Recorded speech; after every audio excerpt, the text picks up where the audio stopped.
Hi everybody, I'm Amy from the Cauldron, and today I'm going to be ice dyeing this 100% cotton hat. This is my little setup for my ice dyeing. If you've seen my ice dyeing videos before, you know that I like to hide a little skein of yarn underneath. This is 100 grams of 80% Superwash Merino, 15% nylon and 5% gold stellina. It's got a little golden sparkle in there. I like to do that because then that yarn can catch the excess dye and I'm not wasting any dye, which don't like to waste dye. So I'm just going to put this hat here and scrunch it. I don't know, how am I going to do it? There we go, just sort of scrunch it up a bit. Oop. Right, there we go. And now a little while ago I defrosted my freezer and I had lots and lots of ice left over that I chipped away from the side of my freezer. So this is actually sitting on top of my freezer. So I'm going to use this and I'm going to do put all this just on top of the hat. There are little bits of food in this because it did come out of my freezer, but I'm not worried about that. They will just wash off at the end. Now I've got it in this little crate just to try and hold everything together. Make sure there's enough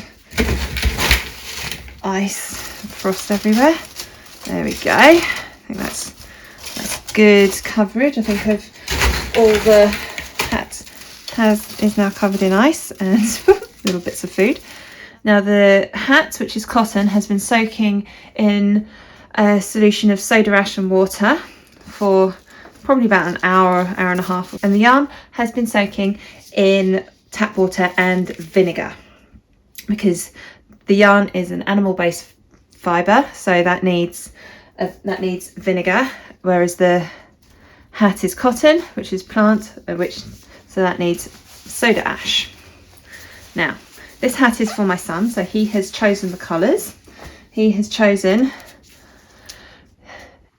lemon yellow, daffodil, orange crush and fuchsia red. I'm not sure if I'll use the fuchsia red, but I'll definitely use the others. These are the colours he has chosen. So I'm just going to sprinkle these over the hats now. Get my mask on and I'm going to use a spoon to make sure that is completely dry. Now these are Fibre Reactive dyes because this is cotton. Cotton will only take Fibre Reactive dyes. So first of all, let's go with this is lemon yellow. I think I'll do sort of that over this side. Nice amount of lemon yellow here.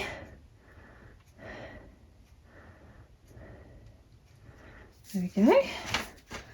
I may come back to that, have a bit more. I'm just going to wipe off my spoon in between. Don't want to contaminate these dyes. Now I'm going to go with daffodil. I'm going to do that this side. Just be quite generous with this this dye. There we go. That's a nice, some nice colours there. And put orange crush in the middle. There we go. Now the ice will melt, and as that melts the powder will dissolve and hopefully drip down onto the hat and the yarn and create some beautiful effects for us. I think I'm going to add a bit more lemon yellow to this side, be a little bit more generous. Ooh. There we go, and I'm going to add a little bit more daffodil to the other side. There we go. I think I will use the fuchsia red. I'm just going to sprinkle that with my fingers, just going to go all over. There we go. There you go. I think I'm happy with this now. And once all the ice has melted, I'll be able to heat set the yarn, because that's an extra step that animal fibres need, whereas plant-based fibres don't need that, they just need time. So once the ice is melted, I'll leave it at least 24 hours, possibly 48 hours, and then I can wash that and we'll see what we've got. And I've moved this to the garden shed, so it'll be hopefully left alone here. It's Friday now, so I'll probably leave it here till at least Sunday, and then I will be able to wash this and see what we've got and heat set the yarn. Let's have a look. Here's a close-up. It's the next day and all the ice has melted. So I've now left the hat in the shed just to leave it for another day or so before I wash that, and I've brought in the yarn so that I can heat set this on the stove. Now I'm going to try and not touch this, because we've got some beautiful yellows popping through and some lovely oranges and even a bit of pink over here, and I don't want that to all disappear with the rest of the dye that's here. I'm going to bring this just up to just below a boil and then let it simmer for about 20 minutes or so. I'm not expecting the dye bath to clear, because fibre reactive dyes don't always clear, and I haven't quite worked out why they sometimes clear and why they sometimes don't yet. So I'm going to leave this to just slowly come to just below a boil, and then once I've finished heat setting this, I can let it cool down, and then we will wash this yarn and see what we've got at the end. The yarn has completely cooled down now, and the dye bath hasn't cleared, but I wasn't expecting it to. There's still lots of dye in that yarn. Just like this. There will be some bleeding at the start. It's not bleeding. It's because this yarn has been sitting in dye water for a while. It just needs to rinse out that extra dye.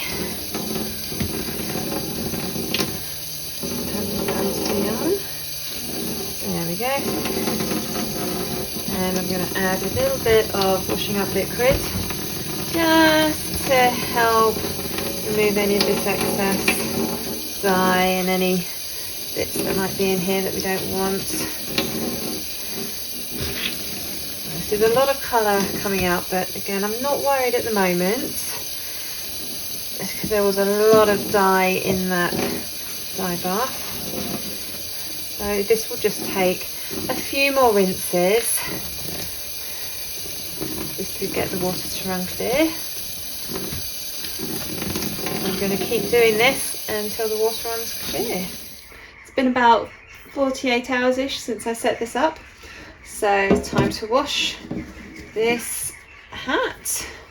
Now this is all just bits of muck that's come from the freezer. They'll just wash off.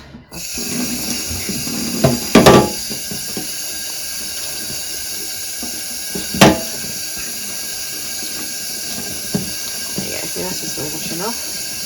See, there's a bit of dye that just sort of stuck there. Wash that off. Okay. And now cotton can take a while. This is 100% cotton. So I'm just going to keep rinsing this through until the water runs clear. Just with some plain water. A little bit of washing up liquid just to help.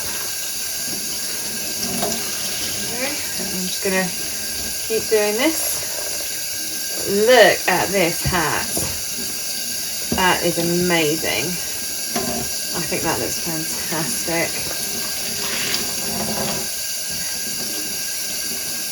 So yeah, I'm just going to keep washing this until the water runs clear. Hopefully it won't be too long, but it probably will. Here is our finished hat and yarn. Let's have a look at this hat. It's mostly orange, but you can still see there's a little bit of fuchsia red there, and there are specks of yellow all the way through. A lot of the yellow has sort of blended with the orange and become this beautiful, beautiful, bright burnt orange hat, which my son's very happy with. And here is our bonus skein of yarn as well. And now this is why I like to add yarn underneath ice dye and something that's been ice dyed, because just look at this. I think this is all just excess yarn. Excess yarn. This is all just excess dye which didn't bind to the hat. And look at it, we've got some nice red patches. It's mostly orange with sort of pops of yellow and some little darker orange pops as well. And it sort of goes really nicely with the sparkly gold stellina in there as well. So I think overall this has been very successful. What do you think of your new hat, George? I think it's really good. Thanks, Mummy. Let's turn around, let's see it all. Wow. So thank you very much for watching this video. I really hope you enjoyed it. Please click like and subscribe to my YouTube channel. I aim to produce a new dyeing tutorial every Monday, and I do like to experiment with different fibre types, different fabrics, yarns, techniques, dyes, all sorts of things. So in every video there will be something different. Thank you so much for watching.